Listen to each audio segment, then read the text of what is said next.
প্রিয় আমার প্রকৃতি প্রেমিক বন্ধুরা সবাই কেমন আছেন? আশা করছি আলহামদুলিল্লাহ সবাই ভালো আছেন। আলহামদুলিল্লাহ আপনাদের দোয়ায় আমিও খুব ভালো আছি। তো বন্ধুরা, এখন আপনারা যে জিনিসটা দেখতে পাচ্ছেন এটা হলো একটি পাওয়ার টিলার বা নাঙ্গল, বা আমাদের আঞ্চলিক ভাষায় এটাকে বলা হয় ট্রাক্টর।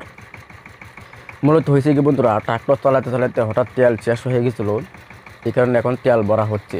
বন্ধুরা, আমরা ট্রাক্টর অনেকজনই বা অনেক এলাকাতেই দেখে থাকি, কিন্তু তেল কীভাবে ভরে সেটা আমরা জানি না বা দেখি নাই। তো এখন বন্ধুরা আপনারা দেখতে পাচ্ছেন যে কীভাবে তেল ভরতেছে।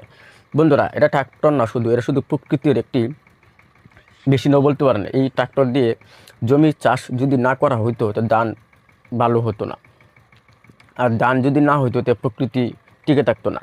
প্রকৃতির মূল আসল চাবিকাঠি যেটা, এটা হলো এই আমাদের ট্রাক্টর বা নাঙ্গল বা পাওয়ার টিলার যেটাকে বলা হয়। এই জায়গায় ট্রাক্টর ড্রাইভার আছেন এবং ট্রাক্টরের যে মালিক উনিও আছেন, এবং জমিনের যে মালিক আছে উনিও আছেন আর কি। তো তিনজন মিলে এই ট্রাক্টরটা পর্যবেক্ষণ করতেছে, যে দেখতেছে কোনো সমস্যা আছে কিনা, তেল তুল ঠিকঠাক ভরা হয়েছে কিনা, ইঞ্জিনের পানি টানি লাগবো কিনা, এরকম দেখতেছে আর কি। তো সব কিছু হয়ে যাওয়ার পর আবার পুনরায় দেখার চেষ্টা চলতেছে আর কি। আর আমার কথা হইলো যে এই ভিডিওটা অবশ্য অনেকজনের দেখে কইবেন দূর এইটা কোনো ভিডিও হইলো। তো বন্ধুরা, আমি অবশ্য শহরে থাকি। শহরে থাকার পরে হঠাৎ যখন এগুলি আমাদের চোখকে ভাসে, মানে যখন আমি এগুলি দেখি তখন আমার কাছে অনেক বেশি ভালো লাগে।